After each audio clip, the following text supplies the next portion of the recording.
Guarantee ಯೋಜನೆಗಳಲ್ಲಿಯೇ ಯುವ ನಿಧಿ ಯೋಜನೆಯನ್ನು ಒಂದು ಹೆಗ್ಗುರುತನ್ನಾಗಿ ಮಾಡಬೇಕು ಅನ್ನೋ ನಿಟ್ಟಿನಲ್ಲಿ ತಾವು ಕಾರ್ಯಪ್ರವೃತ್ತರಾಗಿದ್ದೀರಾ ಸರ್ ಅಂತ? ಈಗ ನೋಡಿ, ಈಗ ಯುವ ನಿಧಿ ಮಹತ್ವ ಯಾಕಿದೆ, ನಮ್ಮ 5 ಗ್ಯಾರಂಟಿಗಳಲ್ಲಿ ಯುವ ನಿಧಿ ಈ ರಾಜ್ಯದ ಯುವಕರಿಗೆ ಒಂದು ಭರವಸೆಯನ್ನು ಮೂಡಿಸ್ತಕ್ಕಂಥ ಒಂದು ಗ್ಯಾರಂಟಿ ಇದು. ಇದರಲ್ಲಿ ನಮ್ಮ ಯುವಕರು, ಯಾಕಂದರೆ ಇಡೀ ದೇಶದಲ್ಲಿ ನಿರುದ್ಯೋಗ ಭಾಳ ದೊಡ್ಡ ಸಮಸ್ಯೆ ಇದೆ. ಕೇಂದ್ರ ಸರ್ಕಾರ ಈ ನಿಟ್ಟಿನಲ್ಲಿ ಯಾವುದೇ ಕ್ರಮ ಕೈಗೊಳ್ತಾ ಇಲ್ಲ. ಮತ್ತು ಈ ರಾಜ್ಯ ಸರ್ಕಾರದಲ್ಲೂ ಕೂಡ ಇವತ್ತು ಹಿಂದೆ ಏನು 5 ವರ್ಷದಲ್ಲಿ ಅಷ್ಟು ಗಣನೀಯ ಸಾಧನೆ ಆಗಿಲ್ಲ. ಆದರೆ ನಮ್ಮ ಸರ್ಕಾರ ವಿಶೇಷವಾಗಿ ನಾವು ಯುವಕರ ಬಗ್ಗೆ ಗಮನ ಯಾಕೆ ಹರಿಸ್ತಾ ಇದ್ದೀವಿ ಅಂದರೆ, ಅವರಿಗೆ ಗುಣಮಟ್ಟದ ಶಿಕ್ಷಣದ ಜೊತೆಗೆ ಅಡಿಷ್ನಲ್ ಸ್ಕಿಲ್ಲನ್ನು ಕೊಟ್ಟು ಅವರಿಗೆ ನಾವು ಪ್ಲೇಸ್ಮೆಂಟ್ ಕೊಡಿಸೋದಕ್ಕೆ ಸರ್ಕಾರ ಪ್ರಯತ್ನ ಮಾಡ್ತಾ ಇದೆ. ನಾವೀಗ ಒಂದು ಉದ್ಯೋಗ ಮೇಳ ಕೂಡ ಮಾಡ್ತಾ ಇದ್ದೀವಿ. ಬಹುಶಃ ಫೆಬ್ರವರಿ ತಿಂಗಳಲ್ಲಿ ಒಂದು ಉದ್ಯೋಗ ಮೇಳ ಮಾಡ್ತಾ ಇದ್ದೀವಿ.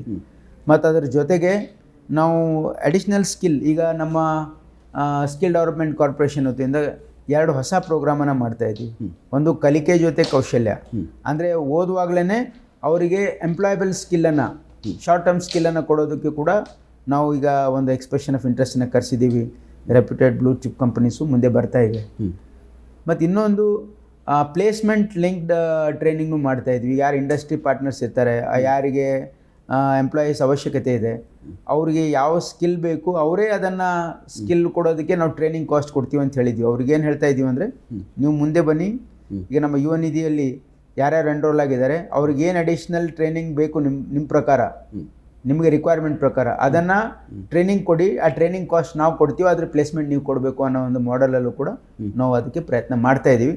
ಒಟ್ಟಾರೆ ಈ ರಾಜ್ಯದ ಇವತ್ತು ಏನು ನಿರುದ್ಯೋಗಿ ಸಮಸ್ಯೆ ಇದೆಯಲ್ಲ, ಅದನ್ನು ಸರ್ಕಾರ ಇದೊಂದು ಚಾಲೆಂಜಾಗಿ ಸ್ವೀಕಾರ ಮಾಡಿ ನಮ್ಮ ಈ ರಾಜ್ಯದ ಯುವಕರಿಗೆ ನಾವು ಅವರಿಗೆ ಒಂದು ಒಳ್ಳೆಯ ಒಂದು ಭವಿಷ್ಯವನ್ನು ನಿರ್ಮಾಣ ಮಾಡೋದಕ್ಕೆ ನಮ್ಮ ಸರ್ಕಾರ, ಮಾನ್ಯ ಮುಖ್ಯಮಂತ್ರಿಗಳಾಗಿರ್ತಕ್ಕಂಥ ಸಿದ್ದರಾಮಯ್ಯನವರು ಬದ್ಧರಾಗಿದ್ದಾರೆ. ಈಗ ಈ ಉದ್ಯೋಗ ಅನ್ನೋ ವಿಚಾರ ಬಂದಾಗ ಸರ್, ಎಲ್ರಿಗೂ ಗೊತ್ತಿರೋ ಸಂಗತಿ ಏನು ಅಂದರೆ, ಸರ್ಕಾರವೇ ಎಲ್ರಿಗೂ ಉದ್ಯೋಗ ಕೊಡೋಕ್ಕಾಗಲ್ಲ ಅಂತ. ವಾಸ್ತವ, ಅದು ಸತ್ಯ. ಇದರ ಆಚೆಗೆ ನಾವು ಬಂದಾಗ ನೀವು ಪ್ರೈವೇಟ್ ಸೆಕ್ಟರಲ್ಲೋ ಬೇರೆ ಯಾವುದೇ ಒಂದು ವಲಯದಲ್ಲೋ ಹೇಗೆ ಉದ್ಯೋಗ ಕ್ರಿಯೇಟ್ ಮಾಡಬಲ್ಲಿರಿ ಅಂತ ಬಂದಾಗ ಅದು ಬಹಳ ಕ್ರೂಷಿಯಲ್ ಆಗುತ್ತೆ ಸರ್. ನೀವು ಈಗಷ್ಟೇ ಕೋಟ್ ಮಾಡ್ತಾ ಇದ್ದೀರಿ. ಕರೆಕ್ಟ್, ನೀವು ಈಗ ಹೇಳಿದ್ದೀರ. ಈಗಾಗಲೇ ಕರ್ನಾಟಕ ರಾಜ್ಯ ಒಂದು ಭಾಳ ಪ್ರಗತಿಪರವಾಗಿರ್ತಕ್ಕಂಥ ರಾಜ್ಯ ಇದೆ. ಇಡೀ ದೇಶಕ್ಕೆ ಹೋಲಿಸಿದರೆ ಇಲ್ಲಿ ಭಾಳಷ್ಟು private investments, Bangalore is the first destination.